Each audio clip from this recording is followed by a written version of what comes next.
Excelentísimo Señor, buen Padre Celestial que moras en lo alto de los cielos. En esta mañana, Señor, clamamos a ti para darte primeramente gracias, para agradecerte por la vida que tú nos das, por la salud, por esta oportunidad, Señor, de desarrollarnos profesionalmente, por esta oportunidad de desarrollarnos a través del estudio. Te pido, Padre Celestial, que en este momento tú puedas derramar sobre nosotros el don de la enseñanza y del aprendizaje, Padre Celestial, para poder hacer sinergia en esta clase y que juntos podamos aprender y visualizar un mejor futuro para la comunidad de fe a donde nos desarrollamos. Estamos en tus manos, Señor, y te agradecemos por todo lo bueno, por todo lo malo y por todo lo que sucede en medio de nuestra vida, porque es gracias a que tú nos permites la vida, Padre Celestial. Regálanos también el don de la sabiduría y permite que podamos tener buenas elecciones para nuestra vida. En el nombre de Cristo Jesús. Amén. Bien, pues antes de seguir adelante, a mí me gustaría saber si hasta este momento tenemos alguna duda, alguna aportación que tengamos que hacer a la clase para poder dejar las cosas pues claras antes de seguir avanzando, ¿no? Y de esta manera, pues, tener un aprendizaje mejor y más claro. Entonces, si hay alguna duda, si hay alguna pregunta, algún comentario, es momento de hacerlo. Solamente tienen que abrir su micrófono y adelante con gusto. Eh, para mí está claro, todavía empecé a trabajar muy poquito. La pregunta sería, la historia de la iglesia, que es nuestra tarea hacer, o sea, podemos investigar para atrás de nosotros, ¿no? Cómo viene, y después a partir de nuestra vida también ir comentando y recabando datos para plasmarlos ahí en el escrito, ¿no? Eso sería, ¿no? Sí, así es. Creo yo que tenemos una base muy sólida que es el video de cómo las primeras familias han llegado a la Argentina y posteriormente, ya como bien dices, ya cuando tú tenemos, ¿cómo se puede? Cuando empezamos a hablar es que tenemos memoria, entonces tal vez de 4 o 5 años para acá empezamos a tener el conocimiento de cómo han sido las cosas. Habrá algunas cosas que se han vivido alrededor, algunas cosas que ha vivido la congregación o la iglesia, el templo, y que nosotros por algo desconocimos o por algo no conocemos, entonces en ese momento pues podríamos investigar y preguntar, ¿no? Pero obviamente vamos a darle énfasis a lo más importante. Por ejemplo, que en la iglesia hubo nombramiento de pastores o de diáconos o de ministros, o que algún hermano muy importante a lo largo de la historia dejó de acompañarnos, ya descansa en el Señor, o que nos cambiamos, o que tuvimos nuestro primer local. Ese tipo de cuestiones van a ser muy importantes, ¿no? O quiénes han sido nuestros pastores. Y a lo mejor va a haber gente que no toma en cuenta en eso, simple y sencillamente el desarrollo orgánico de la iglesia. Y entonces, en ese sentido, es que nosotros vamos a empezar a generar la propia historia de la localidad a la cual asistimos. No sé si ayudó esa respuesta, Esteban. Sí, sí, ayudó, gracias. Perfecto. Bien, pues nosotros ya casi terminamos nuestra cursada al respecto de la historia, y me gustaría compartir con ustedes.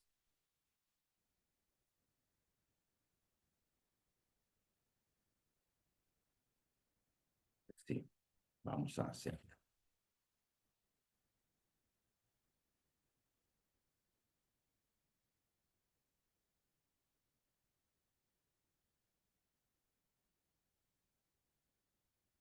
Bueno, este es el sílabo que propusimos, y nosotros originalmente buscamos un objetivo que era formar, comprender y explicar con base al estudio y la reflexión de la historia y la exploración de los fundamentos histórico-teológicos de la Iglesia, tomando en cuenta que el judaísmo fue el modelo precursor de nuestro cristianismo.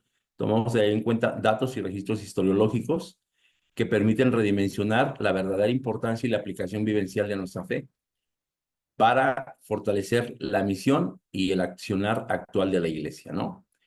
Como objetivo general, pues era identificar cuál fue el origen y el desarrollo histórico de la Iglesia de Dios. Entonces creo que hemos llegado hasta este momento, ¿no? Hemos visto cómo se origina el judaísmo, pasan algunos años, este, alguna gente le llama el periodo intertestamentario entre Malaquías y Mateo, y entonces viene el Redentor y empieza su propagación de que el reino de Dios ha llegado, ¿no? Posteriormente Pablo lo teologiza y lo da a conocer al mundo, y entonces ahí empiezan las pugnas entre las personas del primer siglo, los problemas de los judaizantes o de los así mal llamados judaizantes, aquellos que guardaban el sábado, aquellos que observaban ciertas leyes de alimentación, y, y entonces aquellos que se circuncidaban, y empieza a haber problemas entre judíos y romanos, y posteriormente el Imperio Romano se queda con la Iglesia, y entonces viene la época del oscurantismo o la Edad Media, en que la Biblia se traduce al latín y muy poca gente tiene acceso al latín, y entonces nosotros entendemos que para estudiar la historia, pues hemos visto estos puntos, ¿no? La teología histórica, que trata de la división de los periodos, nos enseña por qué estudiar la historia de la Iglesia y su doctrina. Comprendimos cuál es el significado de historia, de historiografía, de filosofía histórica, y cómo la doctrina y la realidad empatan o tienen que ver con el desarrollo histórico del vivir de la Iglesia, lo que tiene que ver con esto del lex orandi, lex credendi. Y posteriormente tenemos un debate histórico, que este debate histórico siempre se ha dado entre las pugnas por saber y por conocer cómo se hacen o cómo se tendrían que hacer las cosas. Todavía hoy se da, y quizá ya no con tanta importancia como antes, pero se sigue dando, ¿no? Posteriormente mirábamos cuál era el pensamiento de Jesús o su teología, y mirábamos cuál era el cristianismo y el judaísmo, y cuáles fueron las consecuencias de la ruptura entre el cristianismo y judaísmo. Nos preguntábamos si el pensamiento de la Iglesia es original o es influido, y entonces mirábamos cuáles son los orígenes doctrinales desde el año cero, desde el año 1 hasta el siglo II después de Cristo. Identificamos claramente los tres seminarios, a saber, Cartago, Alejandría y Antioquía, con tendencias y con filosofías que tienen que ver desde la legalidad hasta la práctica del amor, no pasando en medio por las cuestiones medias esotéricas y alegóricas, como lo creían los alejandrinos, ¿no? Por ser una ciudad de donde provenía el estudio y el conocimiento. Alejandría en aquel tiempo era un lugar en donde se estudiaba y había bastante conocimiento, ¿no? Después estamos en este momento que tiene que ver con el peregrinaje fundamentalista, cuando los pioneros o los pilgrims vienen de Inglaterra principalmente, o de Europa, llegan a lo que hoy conocemos como los Estados Unidos de Norteamérica, y ahí se gestan una serie de sectas, y entonces nos damos cuenta cómo Miller y Cranmer, estos dos predicadores y religiosos de aquel tiempo, tal vez visionarios también, empiezan a visualizar al respecto de la segunda venida del Señor, la pregonan, viene lo que se le conoce como el gran chasco, y de ahí se separan, ¿no? Se separan adventistas, testigos de Jehová, bautistas, calvinistas, todo este tipo de cosas, adventistas del séptimo día, no del séptimo día, bautistas del séptimo día, no del séptimo día, pero finalmente el adventismo termina reconociendo que el bautismo tiene una influencia muy importante en sus pensamientos, porque ellos les dieron a conocer el sábado, ¿no? A causa de los bautistas, y antes de los bautistas, pues eran los anabaptistas.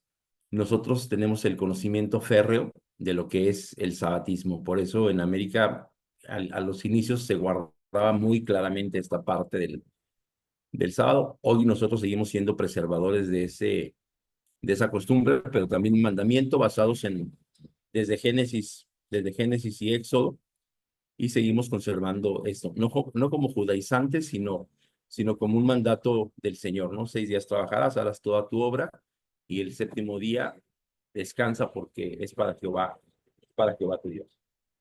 Hoy hemos visto cómo es, también miramos la semana pasada, o la clase pasada, cómo ha sido el Evangelio, cómo llegó a Sudamérica, y antes de continuar, bueno, voy a dejar de compartir, y les quiero comentar que hacia 1900, perdón, hacia 1800, principios del 900, finales de 1800, por ahí así, hubo una migración de españoles que llegaron precisamente a Brasil. Y ahí venía muchos protestantes. Obviamente, en el caso de la Argentina, la Iglesia de Dios es anterior a todo eso, porque las primeras gentes llegaron en 1800, y ellos llegaron posterior al 1890, y culminó la llegada de españoles protestantes o de protestantes europeos en 1912 precisamente a Brasil, pero de ahí se disemina muchísimo el protestantismo en la parte sur del continente. Quiero compartir con ustedes la presentación para la clase de hoy. Y recuerden, ustedes están en libertad de abrir su micrófono y que podamos participar desde el primer momento, ¿no?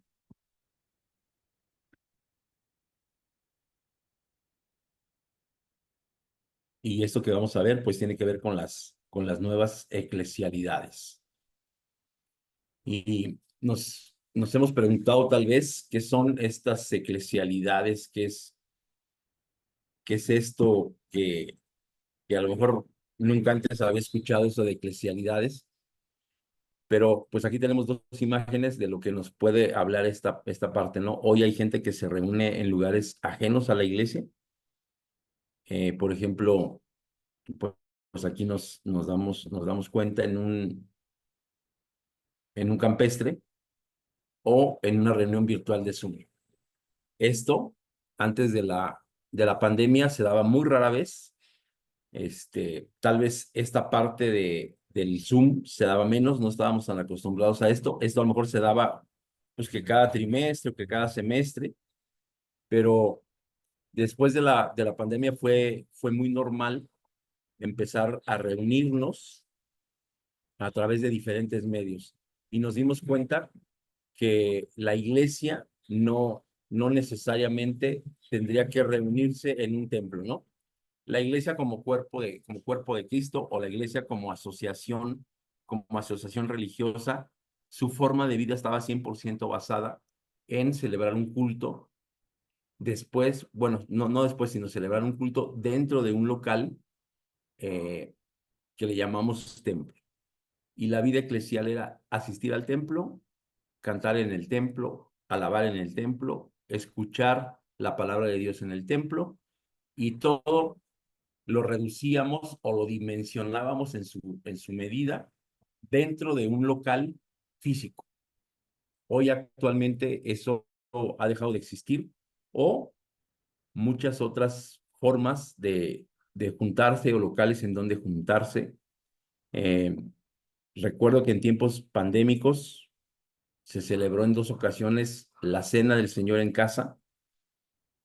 Celebrábamos en casa, y vamos a suponer que en mi casa ese día hubo 10 gentes, porque estaba mi familia, mi suegra, mi cuñado, sus hijos, y en la casa de otro hermano se estaba celebrando de esa manera. Entonces, la forma de ser iglesia se rompió, ¿no? Y antes de que pasara eso, pues nos dimos a la tarea de repartir los emblemas con cada persona, ¿no? Fuimos a visitar a cada persona. En ese tiempo, Abraham Marín era nuestro pastor, entonces él se dio a la tarea de ir a unas familias, yo me di a la tarea de ir a otras familias, y alguien más se dio a la tarea de ir con otras familias. Entonces habíamos tres personajes que estábamos repartiendo los emblemas sagrados para celebrar la cena en diferente lugar, es decir, diferente lugar porque eran nuestros hogares, pero a final de cuentas no estábamos en el templo. El segundo año pasó algo semejante, pasó algo igual, pero ahora ya no era como que cada familia, ahora hubo una transmisión nacional, se ponía la televisión y en el momento en que alguien predicaba, pues entonces se escuchaba la palabra, en el momento en el que alguien cantaba, tal vez en tu casa tú cantabas y hubo alguien que hizo oración por los emblemas que ya estaban también bendecidos o ya se había orado por ellos. Y hubo un momento en el que todo México participó de los emblemas, es decir, a la misma hora tomó el pan, a la misma hora tomó el vino, y entonces esto fue una manera también diferente de celebrar la cena, ¿no? Todavía en algunas partes de la Ciudad de México se quedó esa costumbre de tener cultos por vía digital. Por ejemplo, nosotros en Guadalajara tenemos cultos los viernes a través de la plataforma Zoom. Esta fotografía le corresponde a eso. Y aquí yo te digo, bueno, me da esta sensación, ¿no? Aquí tú dice alguien participante, el Pulgas, y tú dices, pues, ¿quién es el Pulgas? El Pulgas es un gallo que tiene pulguitas, o sea, que tiene esos bichitos que viven en los animales. Y en vez de poner aquí el nombre del hermano, pues el hermano puso el nombre del Pulgas, ¿verdad? Nuestro hermano Julio y nuestro hermano Daniel, nuestra hermana Mayra. Y entonces la cuestión se hizo más relajada, más, como que más, sí, más relajada, y las cosas ya no son tan solemnes como antes las hacíamos, ¿no? Entonces, estas nuevas eclesialidades le dan identidad a nuevos movimientos eclesiales. Estos movimientos son considerados como verdaderos carismas del espíritu para el tiempo presente. Tienen la característica de estar dotados de una cierta imprevisibilidad, mutabilidad, asombro, profunda novedad, gratuidad y libertad. No podía ser de otra forma al ser expresión de la acción del Espíritu Santo en la iglesia. No sé si en la actualidad en la Argentina se dé esto, que los hermanos celebran un culto en alguna parte. Hoy todavía hay hermanos, por ejemplo, que no asisten a la iglesia. Tengo un amigo de la iglesia que no va, y le digo, ¿por qué no vas? Y entonces él me dice, mientras no acabe la pandemia o mientras no se acabe esta enfermedad, yo jamás voy a regresar a la iglesia. Ese es uno. Yo te quiero decir, y no quiero decir con esto que todos lo debieron de haber hecho. Yo en lo personal no me vacuné. Yo jamás tomé la vacuna contra el COVID. Bueno, pues te quiero decir que con esa acción que yo tomé, pues no puedo salir al extranjero. Incluso hay algunas iglesias a las que yo no podría entrar, iglesias de la Iglesia de Dios, a la cual yo no podría entrar porque no estoy vacunado. Entonces, esta pandemia trajo una serie de cosas y de cuestiones muy distintas y muy diferentes. Por ejemplo, la iglesia a donde nosotros vamos es un cuarto cerrado, no hay ventilación. A un lado izquierdo hay construcción de casas y al lado derecho hay construcción de casas. En la parte trasera hay construcción de casas. En la parte de arriba no se puede tener ventanas porque hay construcción arriba. Y entonces nos dijeron, si ustedes quieren volver a usar ese templo, como no tiene ventilación, tienen que poner un sistema de renovación de aire que cuesta tantos cientos o tantos miles de pesos. Pues para poder regresar, nosotros tuvimos que hacer una inversión de cerca de 180,000 pesos mexicanos. Es un aire acondicionado que solamente, por ejemplo, los cines, los autoservicios, pues las grandes corporaciones o los recintos teatrales como, no sé, como Bellas Artes, algo así, es un sistema de renovación de aire para que nuestra respiración no se quede en el lugar, sino que cada 2 minutos se esté renovando. Hasta que tuvimos eso, las autoridades nos dejaron regresar porque no podemos tener ventanas, pues ¿para dónde las tenemos si está construido de lado a lado? Pues con todo y las normas nuevas, con todo y las normatividades de este nuevo orden mundial, vamos a llamarle así, muchos no han regresado a la iglesia. Y esta nueva eclesialidad que puede tener ese que no regresa a la iglesia, acá le decimos deseclesiado. ¿Qué es un deseclesiado? Pues alguien que no viene a la iglesia. Pero tiene una ventaja, no viene a la iglesia, pero no se ha olvidado de Cristo Jesús. Y al no venir a la iglesia y no olvidarse, y no olvidarse de Cristo Jesús, pues sigue teniendo un compromiso con el cuerpo místico de Cristo Jesús. Entonces, esa es la parte que tal vez a nosotros nos cuesta trabajo. Oye, ya no viene a la iglesia, ya no canta, ya no escucha. Pues sí, pero tiene una situación más interesante porque él no tiene un problema con un pastor o con un diácono o con un obispo. Él tiene un compromiso con Dios y ese compromiso con Dios tendrá que seguir cumpliéndolo. Entonces, por eso es que este es un movimiento del Espíritu Santo, porque obviamente también ustedes tendrán que comprender o tendríamos que comprender que aquel que no viene a la iglesia no significa que ya abandonó la iglesia. Aquel que no viene a la iglesia lo sigue haciendo todavía desde el punto de vista sanitario, es decir, por salud, ¿no? Entonces, en el contexto del reino de Dios y de la iglesia, nosotros entendemos que el reino de Dios es un concepto central, es un concepto central del evangelio. Las personas pueden asistir o no a la iglesia, pero son parte del reino y eso es lo que nosotros tendríamos que seguir insistiéndoles a ellos. Oye, ¿ya no vienes? No, perfecto. Ya te deseclesiaste, es decir, ya no vienes a la iglesia, pero no te alejes de Dios. No te olvides de que eres del reino de Dios. Entonces, nuestra prédica, ahora más allá de participar en el evangelio, tendrá que ir en ese sentido, de fortalecer lo que el reino de Dios implica en este momento situacional en nuestras vidas, ¿no? Jesús anunció el reino de Dios, lo hizo presente a través de la práctica. Entonces, la gente que hoy no venga a la iglesia tendrá que tener esa práctica liberadora, porque el evangelio sigue siendo liberador. La, la, la, el establecimiento del reino de Dios en aquel tiempo era liberador para la gente, por eso la gente se abalanzaba sobre escuchar la palabra de Dios. ¿Cuánta gente fue alimentada? Bueno, la palabra de Dios lo dice, pero fueron 5,000. Pero tendríamos que recordar nosotros que las mujeres no se contaban y que los hijos no se, y que los niños no se contaban. Entonces fue muchísima más gente. Tal vez 5,000 eran los hombres, ¿no? La iglesia como comunidad de creyentes debe entender que su misión a la luz del reino tiene que ser participar activamente aquí y ahora. Entonces, nosotros tenemos un compromiso doble. ¿Por qué? Pues porque estas nuevas eclesialidades, estas nuevas formas de ser iglesia, surgen en respuesta no solamente de una pandemia, sino surgen como respuesta a desafíos y a cambios de la sociedad y de la cultura. Y se tienen que caracterizar por ser integrales, es decir, no solamente se tienen que basar en el anuncio querigmático del evangelio, sino también en la práctica correcta y concreta de lo que es el evangelio, ¿no? Entonces, esta contextualidad responde a los signos de los tiempos que estamos viviendo nosotros. No estamos viviendo nosotros un momento como no en mil, no, sí, bueno, en el 2018. No estamos viviendo un momento en el 2000, como el 2017. En la actualidad somos una sociedad posmoderna, es decir, que negamos la modernidad, que vivimos en la cultura de like. Estamos más contagiados por influencers, estamos más contagiados por esta era en donde la tecnología digital es muy avanzada y esto ha afectado directamente a nuestra forma de ser iglesia.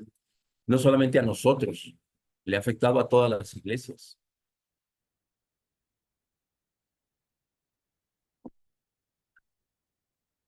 Bien, continuamos. Los movimientos eclesiales parecen coincidir en las siguientes cosas. Las eclesialidades son laicas. ¿Qué quiere decir esto? Que ni los obispos, ni los pastores, ni los ministros, ni los diáconos, ni los obreros iniciados ahora atienden las iglesias. Ahora es gente laica, es decir, es gente que no tiene un compromiso o una ordenación con la iglesia, pero pregonan a Cristo desde su persona, desde el comprender, yo soy siervo de Dios, yo soy hijo de Dios, desde ahí ellos dirigen ciertas iglesias o ciertas localidades, ¿no?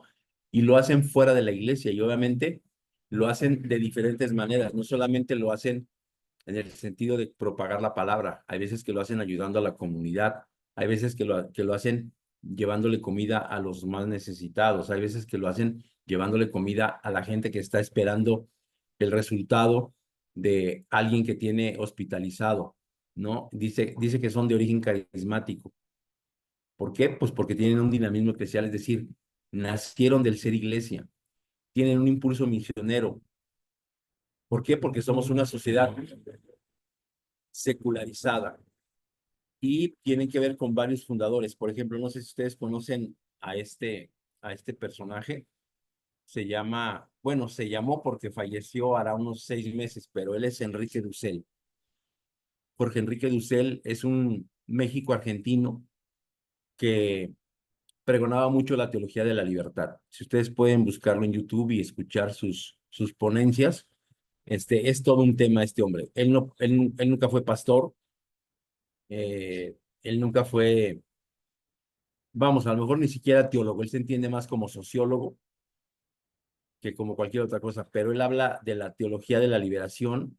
Incluso él dice que con $100 eh, se fue a vivir a Jerusalén, estando en España, y se fue de raite.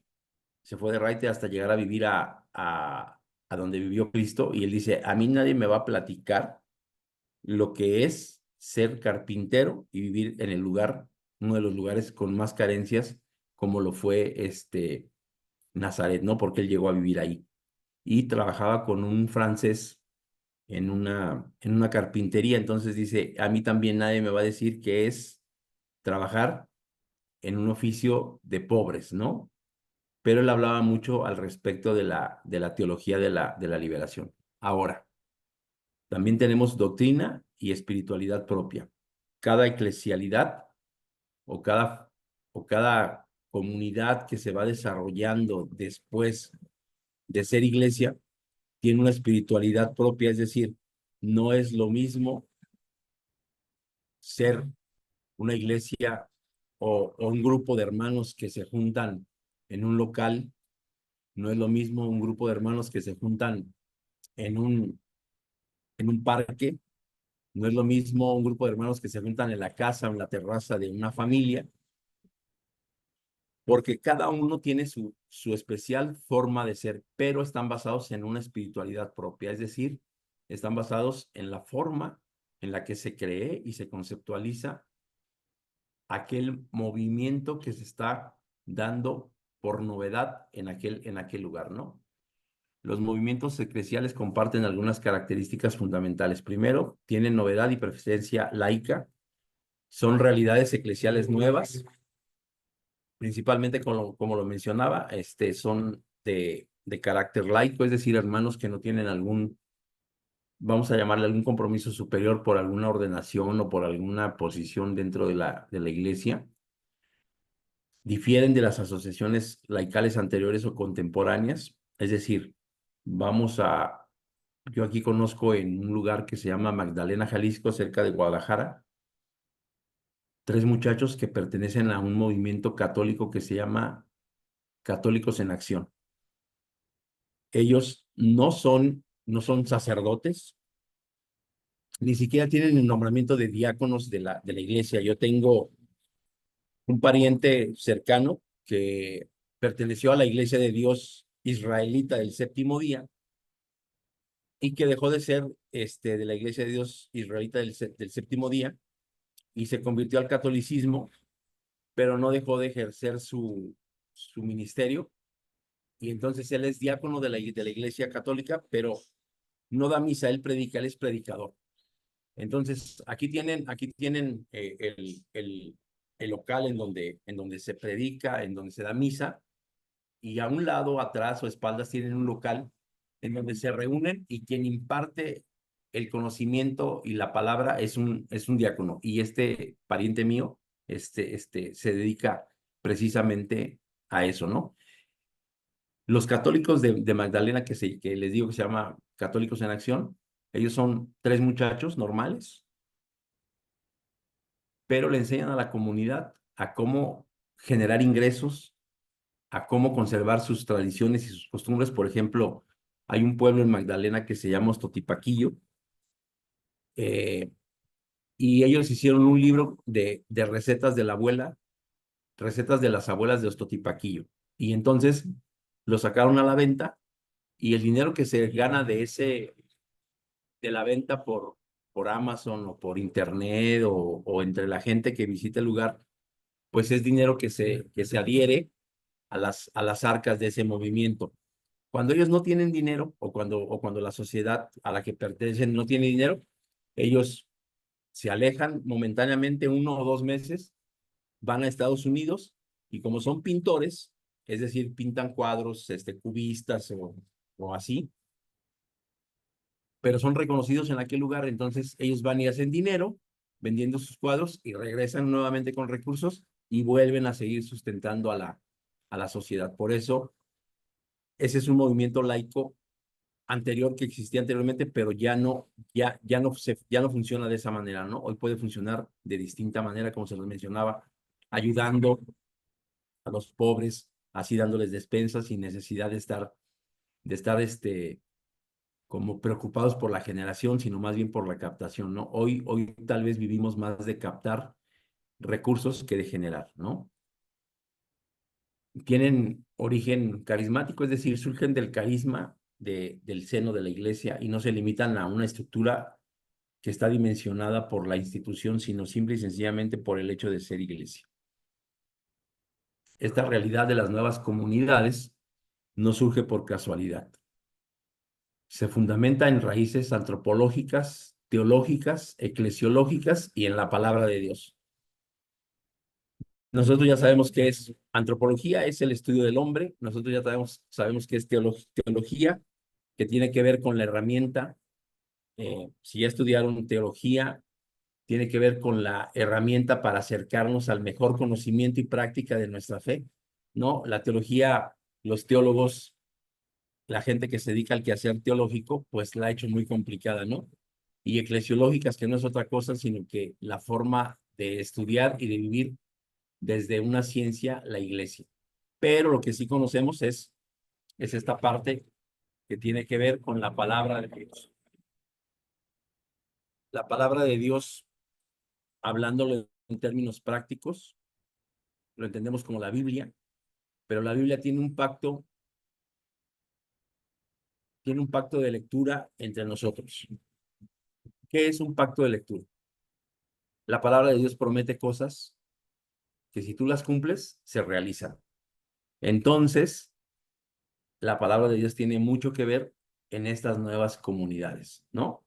Recordemos el versículo de Mateo de la Gran Comisión. Por tanto, ve y haz discípulos en todas las naciones. Enséñales lo que has aprendido. Bautízales en el nombre del Padre, del Hijo y del Espíritu Santo. Esa es una gran comisión. ¿Cómo lo hagas? Pues tal vez es haciendo misión, tal vez es ayudando a la gente. Y entonces tú te preguntarás así como yo miraba esos muchachos en Ostotipaquillo, porque en algún momento fueron compañeros míos en, un, en una universidad, estábamos estudiando para guía de turistas, y entonces yo les decía, pero ustedes, ¿por qué hacen esto? O sea, por qué ayudan a la sociedad? ¿Por qué ayudan a que la gente crea en ellos? ¿Por qué les dan cursos de superación personal? ¿Por qué si ustedes tienen vamos a decirle, un rango de citadinos, de capitalinos, por qué saben sembrar, por qué saben hacer esto? Y ya fue cuando ellos me dijeron, es que nosotros pertenecemos a esta parte. Entonces, ellos basan su actuar, su accionar en la palabra de Dios, ¿no? ¿Por qué basan esto? Porque además de que la palabra de Dios dice, por tanto, ve y enséñales y ve y bautízales y coméntales, la palabra de Dios mira a todos por igual, o sea, delante de Cristo Jesús no hay hombre, no hay mujer, no hay judío, no hay griego, y ese es un pacto de lectura. Si tú crees en Dios, entonces eres semejante al que sea, al mejor o al no tan mejor. Pero la palabra de Dios tiene ese pacto de lectura, y ese pacto de lectura es lo que nos hace actuar en estos momentos que estamos viviendo. Dice aquí, Eclesialidades con impulso, debe decir misionero, nomás que le puse misionera, me faltó ahí, me falló un error de dedo, en medio de una sociedad secularizada. Hubo un hombre cuyo nombre fue René Padilla, si no mal recuerdo, ecuatoriano o peruano, pero ese señor era teólogo, pero la especialidad de él era la misionología, es decir, y no porque la estudiara, sino porque la practicaba. Él hacía misión en Perú, hacía misión en Ecuador, y entonces él decía que, que la misión no necesitaba teología.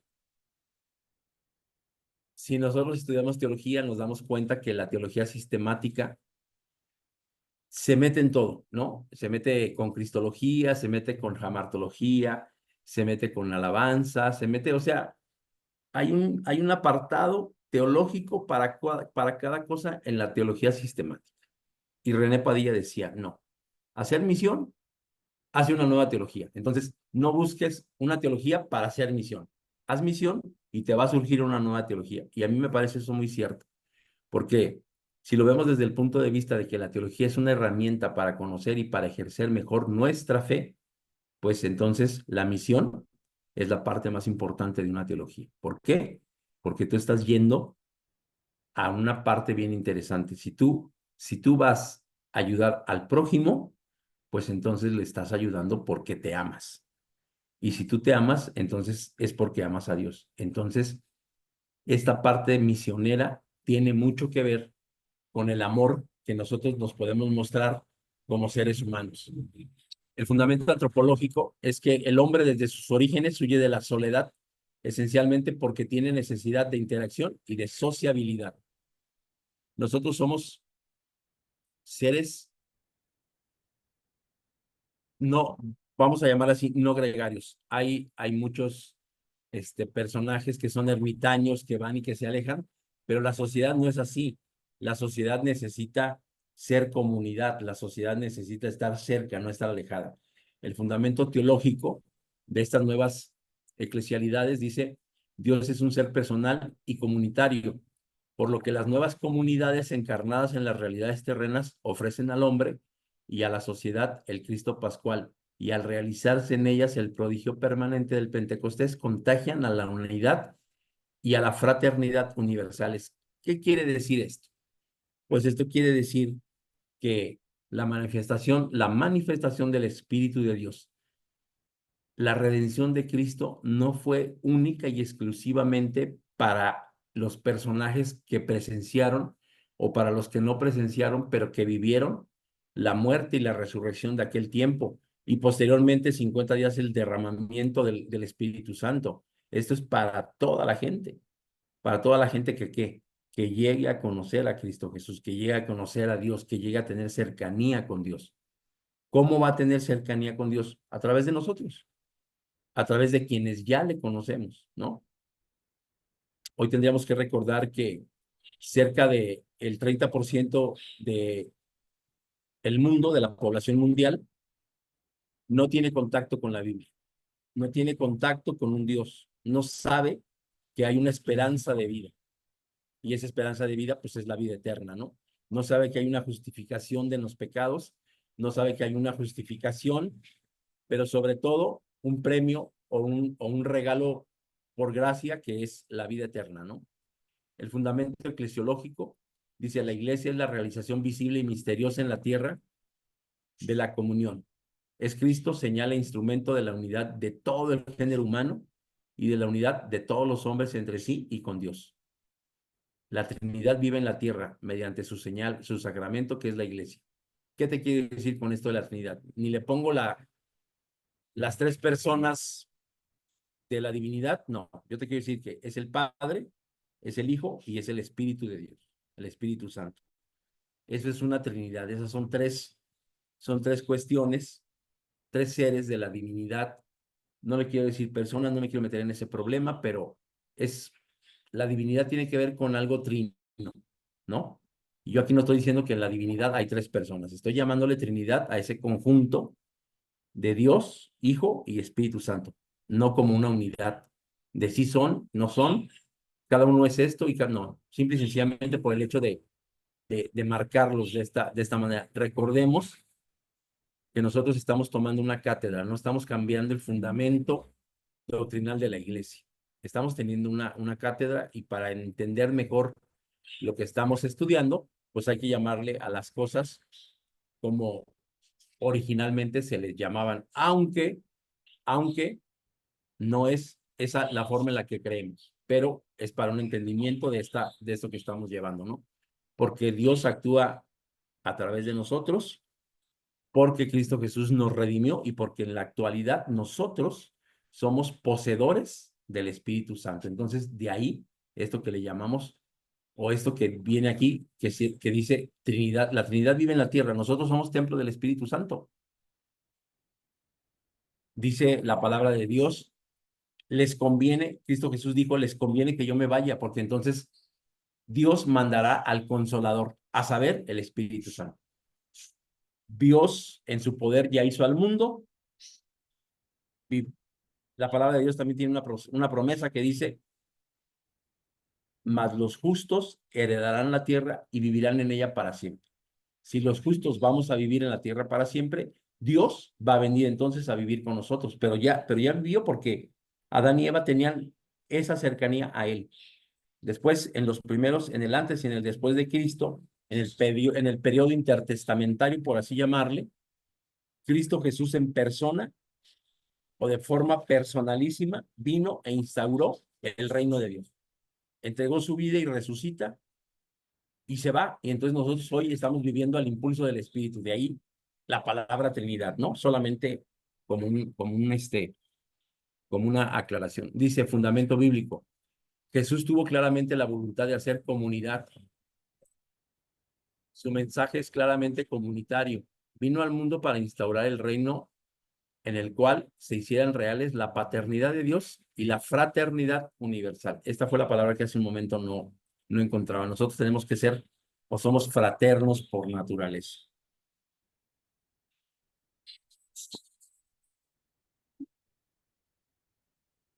Las nuevas eclesialidades no surgen por casualidad, sino que se fundamentan en raíces bíblicas como lo vimos. El reino de Dios en los evangelios se anuncia como tema central esto, ¿no? El propósito de generar y de transformar la creación. Jesús, mediante su práctica liberadora, hace presente en la tierra el reino en este plano histórico que nosotros ya lo conocemos como parte de la historia, rompiendo con la idea de un futuro lejano, ¿no? Cronológicamente tal vez vemos muy distante la segunda venida, ya pasaron más de 2000 años y no viene, pero creo yo que cuando la gente escuchaba esto, cuando Pablo pregonaba y decía,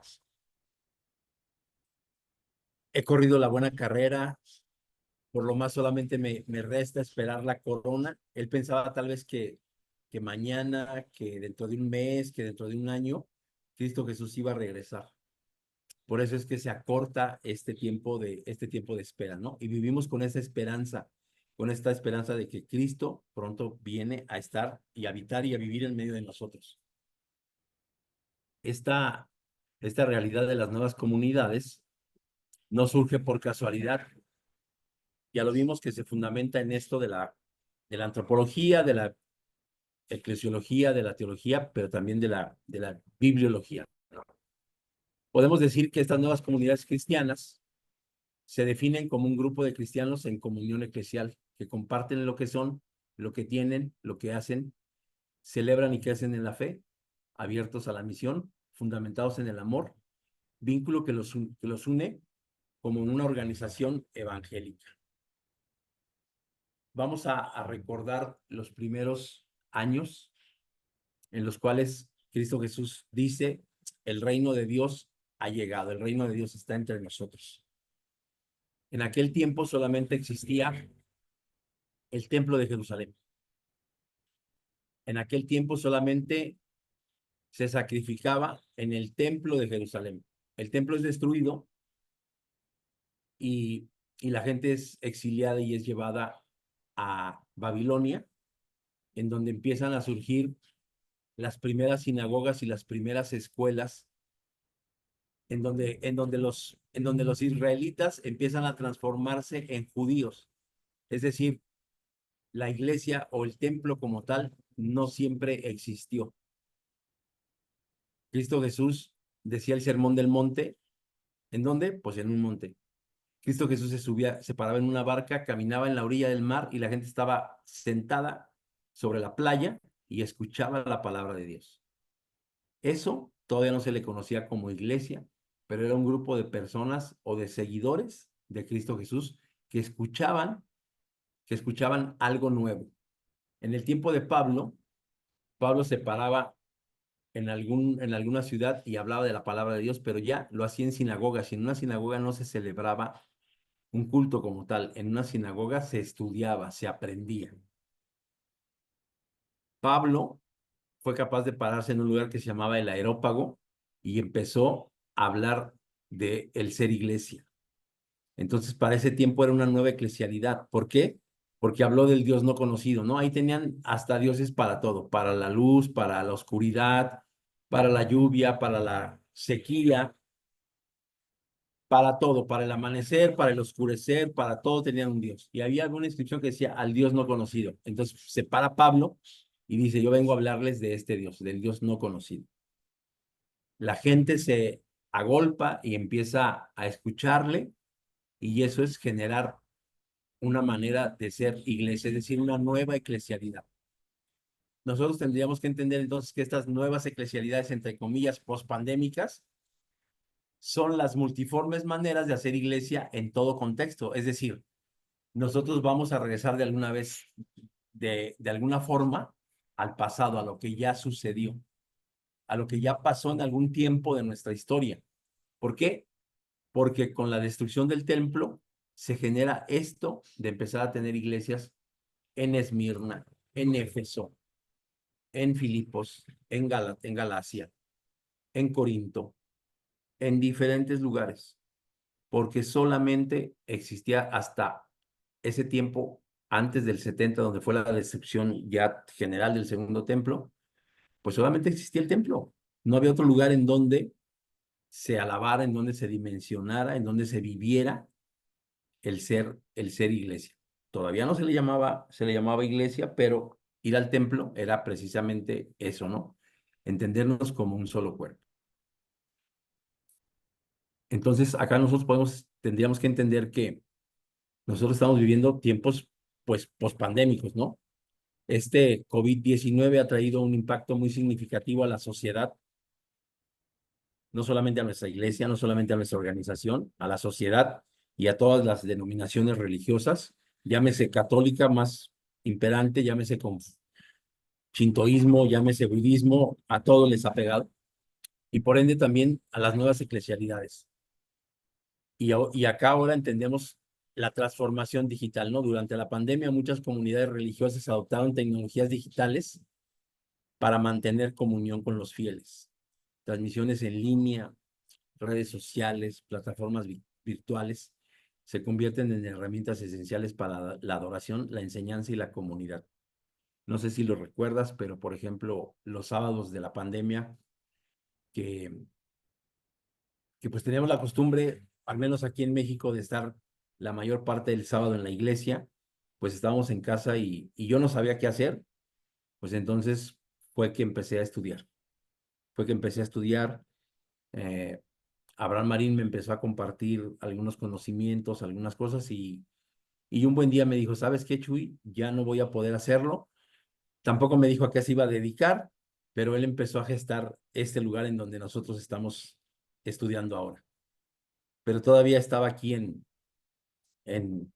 México y entonces, pues yo abría mi computadora y abría donde decía en vivo en Facebook y había N cantidad de cultos, N cantidad de misas, N cantidad de reuniones bíblicas, N cantidad de reuniones eclesiales, en todos lados, en México, en Colombia, en Uruguay, en Paraguay, en todos lados.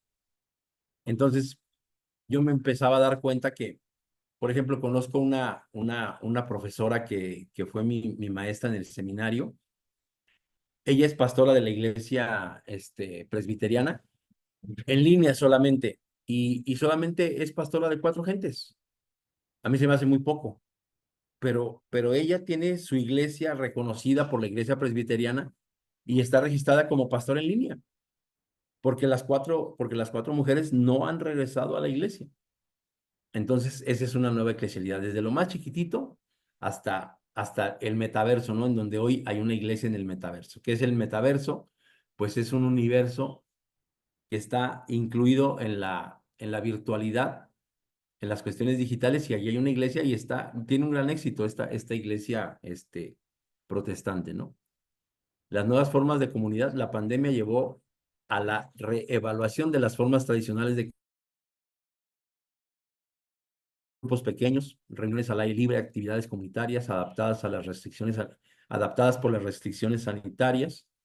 Estas nuevas formas de comunidad pueden considerarse como eclesialidades emergentes.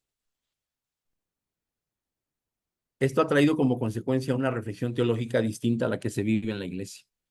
La crisis sanitaria trajo según se le llama teología de la presencia, ¿no? Las comunidades exploran cómo ser iglesia en contextos de distanciamiento físico y cómo encarnar el evangelio en situaciones cambiantes. Iniciando la pandemia, a los pastores de la organización se les previno al respecto de no asistir a lugares en donde había enfermos con COVID para el efecto de orar por ellos o de ungirles. Y hubo muchos hermanos que no tomaron en cuenta eso, y entonces hubo muchos pastores que fallecieron porque se contagiaron. Y ya después ya no era apercibimiento, entonces ya fue una clara prohibición, ¿no?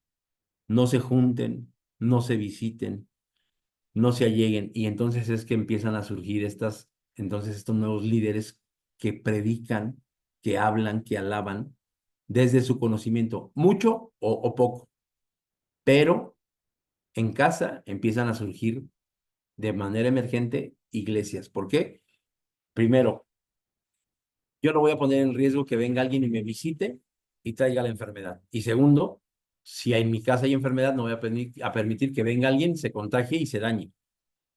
Entonces, esta pandemia fue algo muy complicado. Yo no lo había dimensionado tanto, pero pude platicar con alguien que es mi doctor, con mi neurólogo, y lloraba el hombre y me decía, Rodolfo, es que fue impresionante salir del hospital porque él trabaja en un lugar que se llama Instituto Mexicano del Seguro Social, que es como la institución de salubridad para los mexicanos.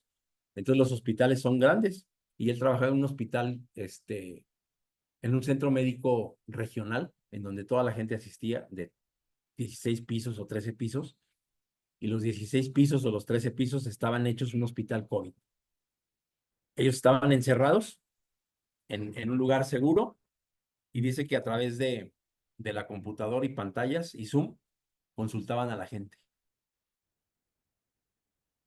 pero que enfermeros, compañeros de él, que doctores, compañeros de él, que gente administrativa, compañera de él que trabajaba en el hospital, habían fallecido y estaban en el pasillo porque tampoco sabían qué hacer con la gente que ya había fallecido, con los cadáveres. No se les podían entregar porque recordemos que tampoco se podían hacer servicios funerarios. Entonces yo no había dimensionado esa parte. Él me dijo, mira, Rodolfo, yo caminaba, no sé, ¿qué te gusta? 100 metros para salir. Por los 100 metros estaban infestados de cadáveres que no sabíamos qué hacer.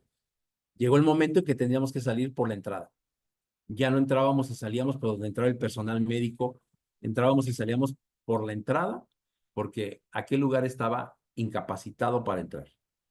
Y lo peor de todo es que allí había compañeros, me decían, ¿no? Compañeros que antier habían estado contigo trabajando y que hoy eran parte de los por sepultar. Entonces fue algo bien tremendo que yo no dimensionaba porque yo me la pasé guardado. Yo no salí para nada de mi casa.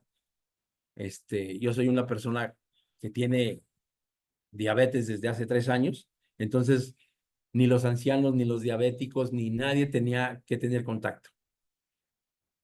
Entonces, con todo y eso, yo no me vacuno, y no me vacuno porque cuestiones personales.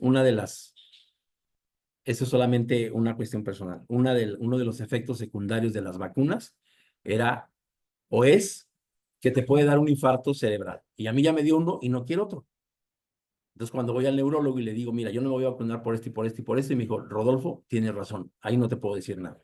Entonces, solamente está basado en mi salud, el no haberme vacunado, ¿no? Y prefiero no conocer el mundo, prefiero no entrar a las iglesias que me prohíben entrar, prefiero no ir a lugares en donde si no presentas tu carnet de vacunación no entras, prefiero. ¿Por qué? Pues por preservar mi vida.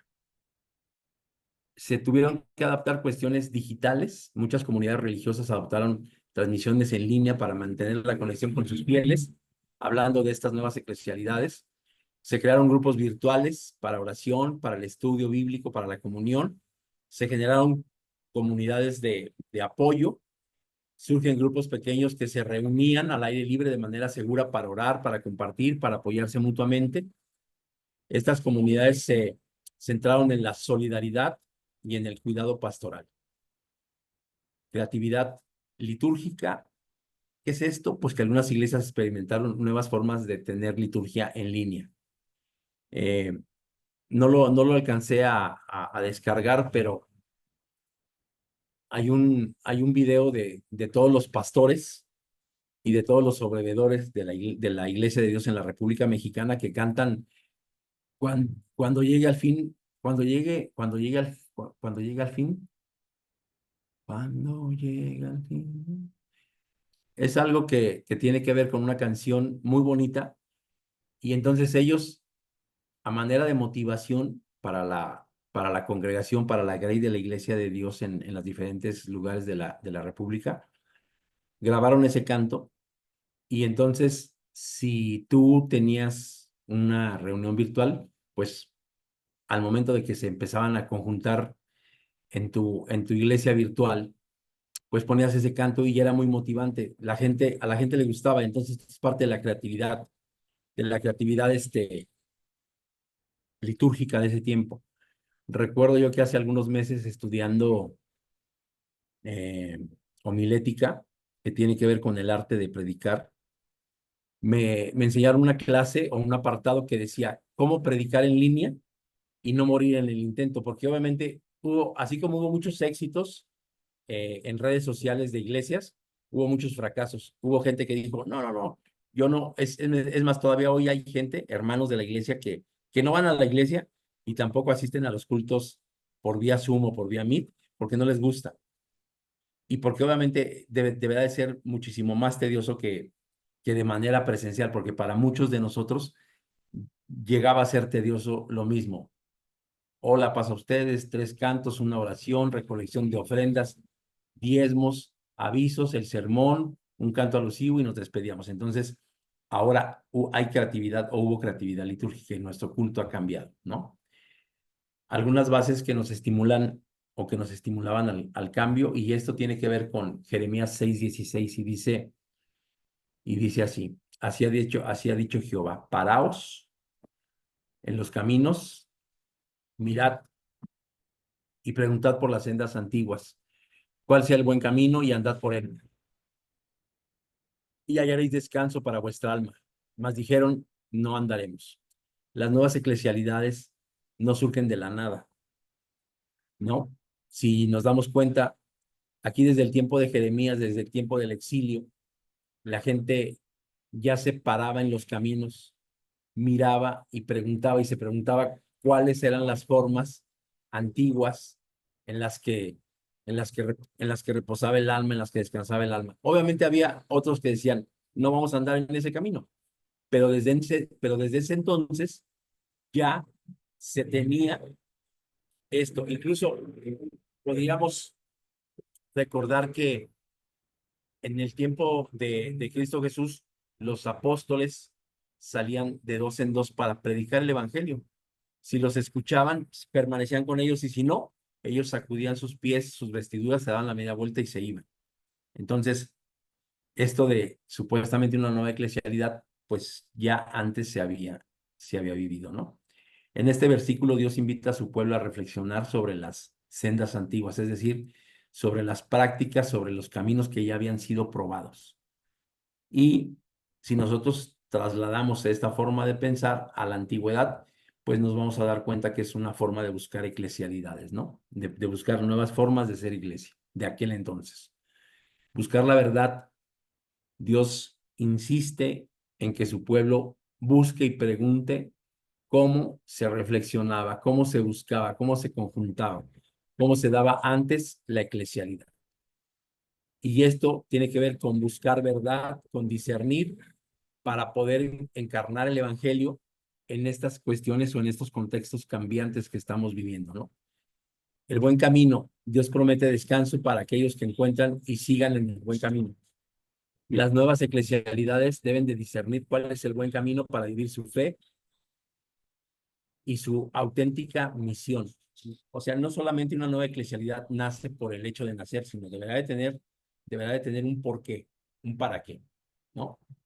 ¿Cuál es el buen camino? Estos tiempos nos invitan a pararnos, a detenernos, a dar otra mirada, a observar hacia dónde nos dirigimos. Esto hace que tengamos una búsqueda reflexiva, ¿no? Desde Isaías 16:6 el Señor te invita a ver, detente, date cuenta en dónde es necesario que haya palabra, date cuenta en dónde es necesario que haya profecía, date cuenta en dónde es necesario que conozcan que hay salvación, date cuenta en dónde es necesario que, que se amplíen las tiendas del tabernáculo, vamos a decirle así, en dónde es necesario que llegue la doctrina y la enseñanza y el evangelio de la iglesia, ¿no? Y esto es generar historia. Esto es hacer historia. La historia se hacía antes dentro del templo. Hoy la historia se hace dentro del templo, dentro de la virtualidad, pero también en lugares diferentes y distintos a esto, ¿no? Dios ha utilizado a algunos actores como fermento para iniciar los procesos del diálogo. Recordemos que en Deuteronomio, donde por primera vez aparece la palabra lekaj, que significa enseñanza, dice, mi enseñanza destilará como el rocío. Y entonces para que tú destiles, antes de que tú destiles, tienes que tener un fermento. ¿Qué es un fermento? Pues algún mosto oxidado o algún jugo de cualquier fruta que se oxidó, es decir, ese es un fermento.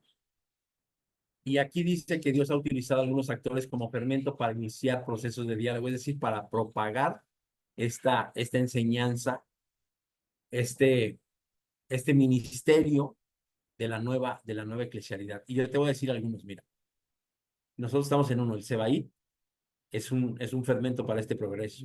El SEM, en donde yo estudié, el Seminario de Entrenamiento Ministerial en Línea, es algo. No sé si tú conozcas, pero hay N cantidad de liceos como Dabar Liceo, como Limud, como la comunidad judía en México, facultades en línea como la Flatter, como la Frater, como la Fraternidad de Ciencias Teológicas Internacionales, este mismo señor que falleció hace un tiempo, bueno, dos que fallecieron como René Padilla y como Jorge Enrique Dussel, todos ellos, siendo laicos, han dispuesto a través de que Dios los ha utilizado a propagar el evangelio y estas nuevas formas de eclesialidad, ¿no? Esto, esto sirve como fermento para este proceso del diálogo. Hoy nosotros no solamente no solamente nos podemos encontrar esto, les quiero invitar, hay un, hay un, este, hay una película que se llama El Culto. Terminando la clase, les paso en línea, les paso por el WhatsApp el link para que lo vean. Es una serie de llevar a cabo los cultos en diferentes formas, de diferentes denominaciones.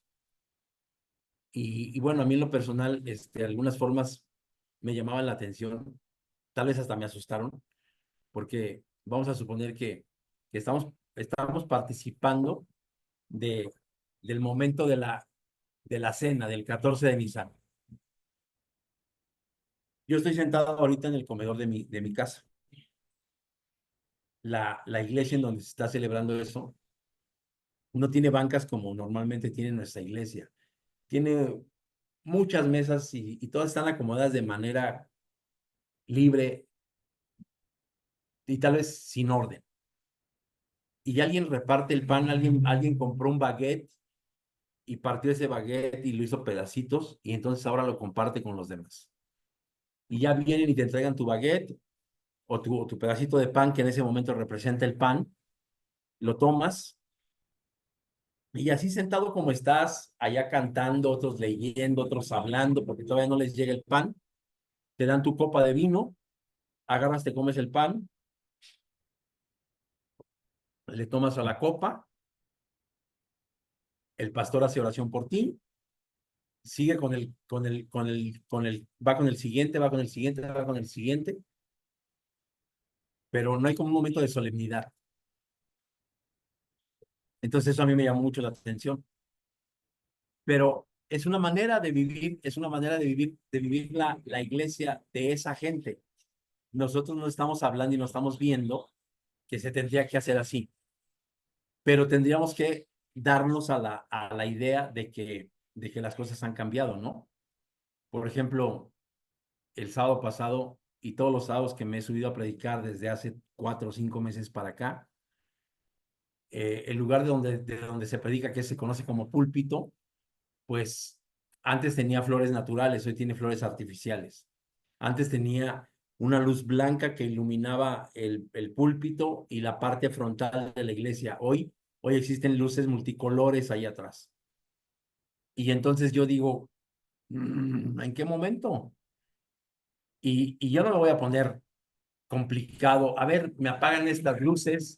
A ver, traen una ofrenda para el Señor de flores naturales. este, Son nuevas eclesialidades, son nuevas formas de vivir la liturgia en una iglesia en donde los jóvenes reclaman atención, en una iglesia en donde no nos podemos olvidar de los mayores. Y eso es transformación y eso es generar historia. Bueno, ya mirábamos esto de parados en los caminos, pregunten cuál es la senda antigua. Preguntémonos en nuestra iglesia, ¿cuál es la forma más adecuada para que no solamente para que la gente siga creyendo y profesando la fe, sino para que permanezca dentro de la iglesia? No podemos vivir nuestra vida litúrgica y eclesial como hace 50 años o como hace 20 siglos. No lo podemos hacer. Tendríamos que mejorar esto. Tendríamos que redimensionar la forma de ser iglesia. Dice la palabra de Dios, no se conformen a este siglo. ¿Qué quiere decir esto? Pues que tenemos que cambiar no solamente nuestra manera de pensar, nuestra manera de vivir, nuestra manera de ser iglesia, nuestra manera de ejecutar la eclesialidad en nuestra comunidad. ¿Por qué eclesialidades y no una eclesialidad? Porque hoy ese formato único y absoluto de la iglesia, estático además, ha dejado de ser. Hoy vivimos en la era de la pluralidad eclesial, es decir, eclesialidades. Por eso es que no podemos utilizar el término eclesialidad, porque son varios. Hay una pluralidad. Si te das cuenta que hoy los jóvenes opinan, bueno, los niños opinan. En en la iglesia donde yo voy, me dijeron que si podía poner una cajita de sugerencias y ponerla en en el salón de los niños y la puse. No les quiero decir lo que pidieron, pero tenía que ver con el pastor. Hoy los niños se manifiestan. No queremos esto, queremos esto. No nos gustaría esto, nos gustaría de esta manera. No nos gustaría que hablara fulano, nos gustaría que hablara sutano. Cuando hable sutano, que no hable de esto, que hable de esto otro. Los niños. Eso es una pluralidad. Claro, tendríamos que hacerle caso. Tendríamos que entender que debe de estar encauzado. Y tal vez hay algo que también nos reclama, que son los adultos mayores y que tal vez a nosotros como maduritos nos molesta. Pero ¿a qué viene el hermano si ya no tiene edad? ¿Pero a qué viene fulanito si ya no tiene edad? ¿Pero a qué viene si ya no puede? La espiritualidad del siglo XXI dice que los enfermos, los ancianos, los marginados se sienten mejor 2 horas en la iglesia que toda la semana en su casa o en el albergue o en el lugar en donde ellos viven cotidianamente. Y nosotros, siglo XXI, espirituales, no lo alcanzamos a comprender. Aquí hay algo que se propone como nuevas eclesialidades. Y la, y la primera, y la primera tiene que ver con esto. A veces, a veces así luce nuestra iglesia. Te voy a platicar algo que te pasó este fin de semana. Y, y solamente te lo voy a platicar por platicártelo. Iniciamos el culto a las 11 de la mañana. Un culto de oración que dura 40 minutos y después hacemos algo que jamás había pasado en la iglesia. Tenemos un momento para tomar el café. En la parte trasera de la iglesia hay café, se sirve café, se lleva pan o galletas, se comparte el pan y las galletas. Eh, Enfrentito hay alguien bien listo que puso un desayunador y entonces hoy nos vemos tentados a ir a comprar un lonche. Quien abre el templo llega siempre como a las 10 de la mañana, 9:30, abre el templo y empieza a esperar que llegue la gente. ¿Por qué llega tan temprano? Vive a 2 cuadras de ahí y además, muchos hermanos tienen la costumbre de iniciar a las 10 de la mañana. Nosotros iniciamos a las 11. Bueno, llegamos este sábado y alguien avisó, ya llegamos. Ese alguien que avisó que ya llegó, pues era el más importante para el sábado. Y yo llego 2 minutos después y no había nadie en la iglesia, no había nadie en el templo. Entonces le pregunto al hermano que se encarga de la portería del templo, ¿dónde están? Y me dice, están enfrente desayunando. Y bueno, nos esperamos 20 minutos a que regresaran de desayunar para iniciar el culto de oración. Nosotros tenemos que entender hoy que esto que es la desinstalación del culto en el templo, es decir, ya no le damos la verdadera dimensión que tenía hace unos años. ¿Por qué? Porque hemos comprendido que la solemnidad, hemos comprendido que la consagración, hemos comprendido que todo eso se perdió y se fue a casa o se fue al local o se fue al terreno o se fue a la escuela o se fue al teatro o se fue al salón y, y hemos dejado de respetar esta parte o hemos dejado de darle una dimensión que tenía y que ya no tiene o a lo mejor le estamos dando la dimensión adecuada porque al ser templo del Espíritu Santo, entonces podemos llevar una nueva eclesialidad a cualquier lugar en donde se hable, en donde se alabe y en donde se abra la palabra de Dios, ¿no? Pero lo que no podemos hacer es dejar de fomentar la unidad, lo que no podemos hacer es dejar de fomentar la diversidad. Hoy tenemos más tolerancia, tenemos más respeto por las nuevas formas que nos dejó la pandemia. Hoy tenemos que ser más incluyentes, porque la pandemia trajo también como consecuencia que gentes que no eran cristianas empiecen a acercarse a Dios. Y esos no cristianos hay veces que tienen que ver con la sociedad LGTB. Hay veces que por dioseros se acercan muchísimo más seguido a la iglesia que antes. Hoy nosotros tendríamos que tener un diálogo más abierto hacia con los que van a la iglesia, porque también están acercándose gente nueva que ni les llamamos, que ni les proclamamos, que ni les dijimos, pero ellos por las redes sociales, por, por recomendación, por preguntar, están llegando a la iglesia. Pero tenemos que tener cuidado porque nuestras iglesias a veces hoy lucen así, como el que toma la foto más las bancas. no puedo subir ahorita la foto, pero yo tomé una imagen en donde solamente está el que abrió el templo, mi esposa, y pues obviamente yo, que fue el que tomé la foto, y el templo reluciente de limpio, hermosísimamente iluminado, pero vacío. ¿Por qué? Pues porque las nuevas eclesialidades han traído también nuevas formas y nuevas costumbres. Pero tenemos que preservar con tolerancia y con respeto, el respeto y también la tolerancia a las cuestiones antiguas. Pero la primer eclesialidad que empezó a funcionar de manera muy distinta es ir al templo. Hoy no vamos al templo como antes. Incluso les acabo de comentar hace un momento que nosotros íbamos la mayor parte del día. Hoy vamos de 11 a 1:30, regresamos después de la comida, 4:30 de la tarde, y terminamos a las 6:30. Cuando antes empezábamos a las 4:30 y terminamos por ahí de las 7:30, 8. Entonces, los horarios se han reducido y en algún tiempo hemos estado pensando en solamente hacer un solo culto, o sea, solamente un momento cultico en donde todos en general podamos alabar, bendecir y escuchar la palabra de Dios.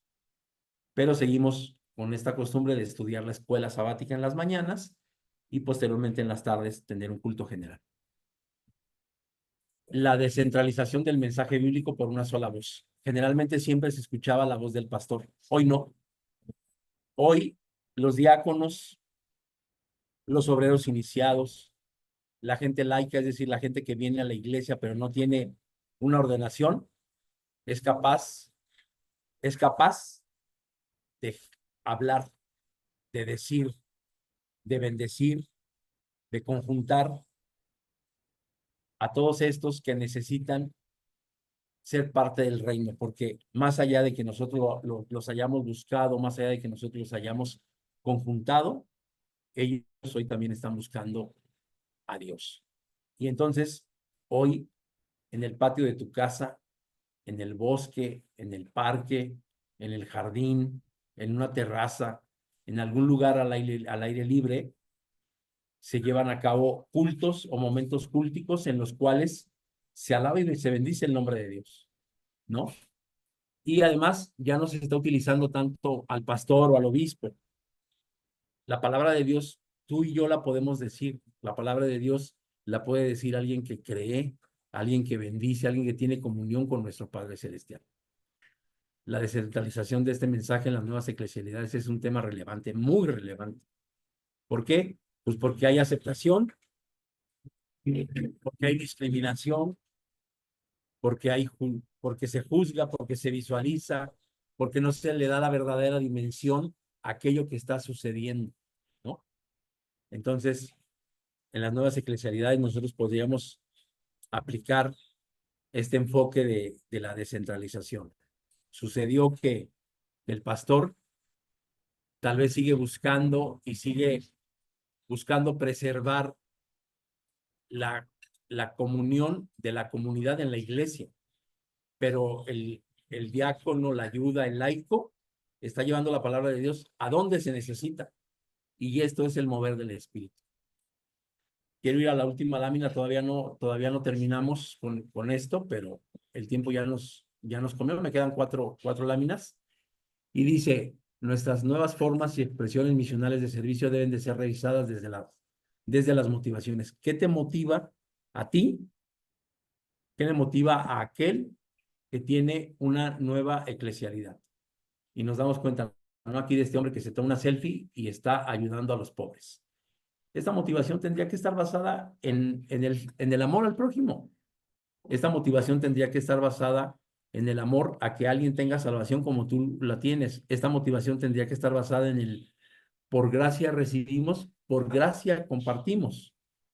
Pero hoy, como somos parte de esta cultura posmoderna que tiene que ver con la cultura narcisista, con la cultura del comercio, pues hoy se puede caer en esta forma de ser. Entonces, si yo hace un momento te hablé de una nueva eclesialidad que es que se descentraliza la voz del pastor y se descentraliza la iglesia, a donde vayas a hacer iglesia, no te portes o no te comportes de forma narcisista, no te formes y no te conformes a este mundo comercializando o obteniendo algún emolumento porque eres famoso en una red social.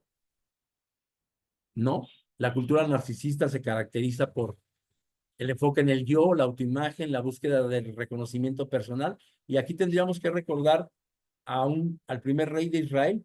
La historia dice que Saúl le dijo a Samuel: perfecto, ya no voy a ser rey, pero deja que me reconozcan los ancianos. ¿Qué fue eso?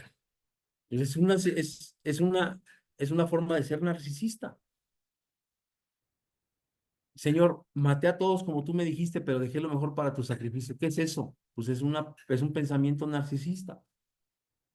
No voy a hacer lo que tú me pediste, te obedecí, pero dame oportunidad de satisfacerte con algo, de decirte que yo hice esto por el bien del reino. Tú obedece, o sea, como dice mi patrón a veces, tú no produzcas, tú simple y sencillamente haz lo que yo te dije. A veces no a veces, nosotros estamos o debemos de estar prestos para obedecer, prestos para actuar, y hay veces que obedecemos y actuamos, pero desde nuestra comprensión, no desde la comprensión ni desde la necesidad de nuestro Dios. Voy a dejar de compartir. Según yo son las 7:30, ¿sí es cierto? Bueno, acá son las 7:30, pero allá deberán de ser 10:30 o 9:30, ¿no? Ok. Entonces hemos llegado al momento del fin de la clase. Antes de terminar la clase, me gustaría preguntar si alguien tiene alguna pregunta, alguna duda, un comentario. Adelante, pueden abrir su micrófono y participar.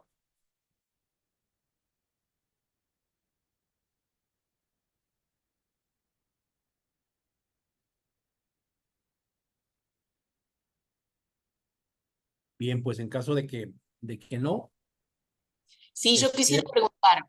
ah, per- adelante, eh, adelante. Está muy buena la clase. Mi pregunta va al pequeño resumen que usted hizo antes de iniciar la clase, cuando habló de las iglesias, cuando se abrieron en el Gran Chasco todas las iglesias y que surgieron los testigos, los mormones, el adventismo y por otra parte la iglesia de Dios, o los sabatarios, los que guardaban sábado. Eh, la pregunta sería, ¿no es que la iglesia de Dios surja de los adventistas? Eso no se puede entender así, según lo que yo capté de su comentario. ¿Es así o no? Y así fue originalmente. Eh, el adventismo predica la llegada de Cristo Jesús en octubre del 844, de 1844. Primero dicen que es marzo, les falla y vuelven a hacer un nuevo cálculo y dicen que es octubre de 1844. Tampoco sucede. Entonces, eh, vamos a suponer que ese gran chasco pues hace que Miller y que Cranmer se separen, pero que sigan teniendo ciertos vínculos. ¿Cuándo se separan total y absolutamente? Cuando Elena White se convierte en el actor principal de culto y de alabanza, es decir, hay ahora un libro, el libro de yo, hay un libro que tiene Elena White, que es como un Nuevo Testamento, que se les dio a ellos, y me parece que también los mormones tienen un libro parecido.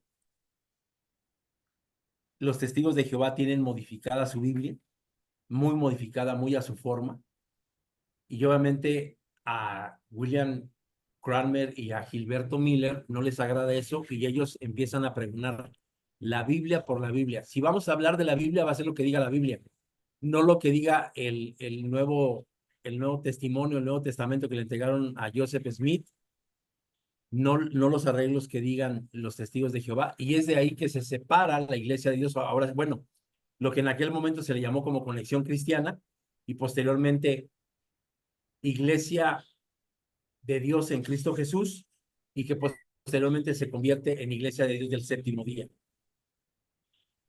y ahí es que nace históricamente en Estados Unidos de Norteamérica lo que hoy conocemos como Iglesia de Dios del Séptimo Día, lo que seríamos nosotros, ¿no? Tuvimos bases adventistas, tuvimos bases anabaptistas, porque antes de llegar a la América, recordemos que solamente los anabaptistas bautizaban gente en edad madura que confesionalmente decían de su fe, que guardaban el sábado y que celebraban la cena el 14 de Nisan. Entonces, es ahí que nosotros vamos teniendo esas características, como yo les mencionaba. La gente que viene de Europa del Este a la Argentina tenía esas características. Eran guardadores del sábado, eran observadores del sábado, y todavía no era Iglesia de Dios. Pero al tener ese conjunto de costumbres, ese conjunto, vamos a llamarle, de enseñanzas, que tal vez se han traducido malamente como normas, pues entonces ahora nosotros somos como Iglesia de Dios del Séptimo Día en México, asociación religiosa. Pero más allá de esto, lo que yo les quiero comentar, y quiero que así lo tengan, es que nosotros tendríamos que ser actores de la Iglesia de Dios, del organismo vivo que es la Iglesia de Dios, no de la organización terrena que es la Iglesia de Dios. Claro que preservamos y conservamos ciertas normas que nos hacen homogéneos en todo el orbe, pero lo que tendríamos que hacer es la voluntad de nuestro Padre Celestial. Eso es más importante y eso tendría que estar por encima de que si venimos del adventismo o del anabaptismo, o que si fuimos menonitas. Claro que de ahí venimos. El Señor ha permitido que este tipo de grupos surjan para que su voluntad se haga a través de nosotros o a través de diferentes grupos. Estamos en amamos la doctrina de la Iglesia de Dios. Preservemos, conservemos y propaguemos la doctrina de la Iglesia de Dios, más allá de saber cuál fue nuestro origen. Si nuestro origen nos gusta, pues vamos dándole para adelante. Si hay algo que no nos gusta hoy, pues entonces cuidarlo para que no se vuelva a cometer, ese error, o para que no se vuelva a cometer esa costumbre, o para que no se vuelva a caer en esa herejía que en el pasado la Iglesia de Dios tuvo. ¿Sí me expliqué, Esther? ¿Puedes sacarme esto si te queda?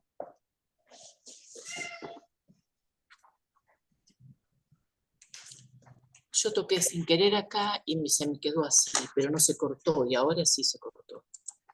Ah, está. Pero no lo escucho a él. Pero... ¿Está abierto tu micrófono? No está abierto el micrófono. ¿Hubo algún problema con se cortó la comunicación? Sí, Adelante. para mí se cortó, pero ya lo escucho, gracias. Ah, ok. Sí, a lo mejor fue problema con tu internet o algo así, porque bueno, yo acá seguía viendo. Adelante, Esme, adelante.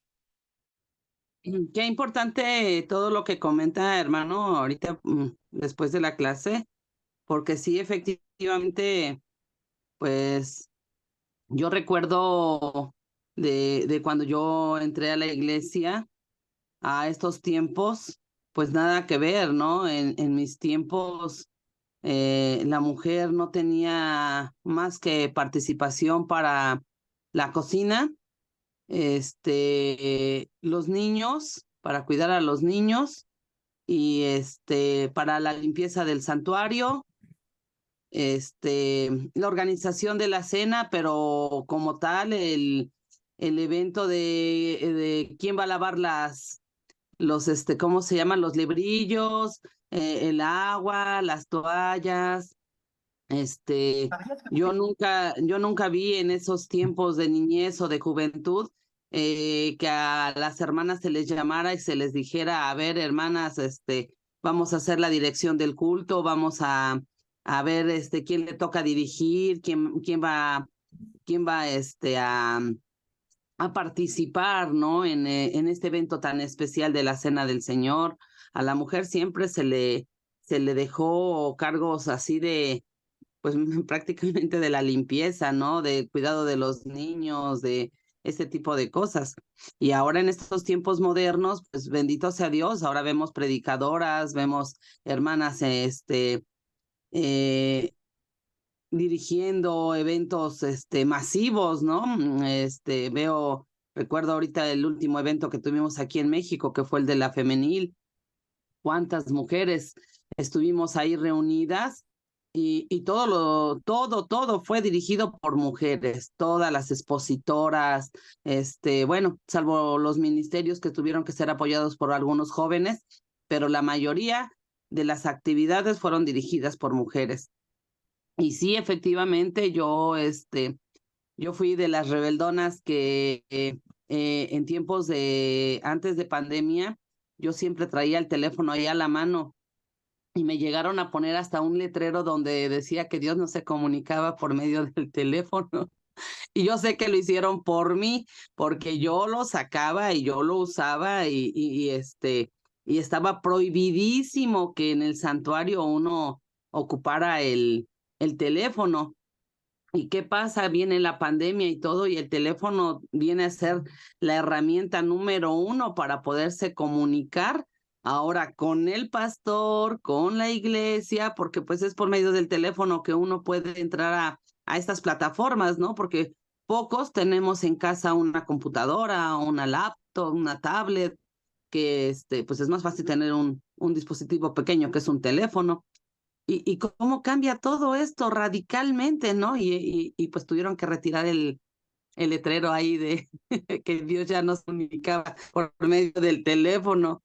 Y a mí me parecía al principio quizá de burla o sarcasmo, porque yo decía, a ver, ¿ahora qué hacemos, no? Si esa es la forma de comunicarnos con los hermanos que incluso pues están enfermos, ¿cómo oramos por ellos? ¿Cómo nos acercamos a ellos si se estaba vidísimo que uno se acercara? Y más, como usted lo comentaba, los que tenemos enfermedades crónico-degenerativas, pues mucho menos, ¿no? Poder acercarse a una persona contagiada o enferma. ¿Cómo viene esto a revolucionar? Pero no dejamos de ser iglesia de Dios, seguimos siendo iglesia de Dios. Y yo, en mi escaso conocimiento, yo creo que vamos a seguir revolucionando, van a venir más cosas. Ahorita, por lo menos en Tlaxcala, ya se habla de las nuevas variantes de COVID y ya se impuso nuevamente el uso de cubrebocas en lugares cerrados.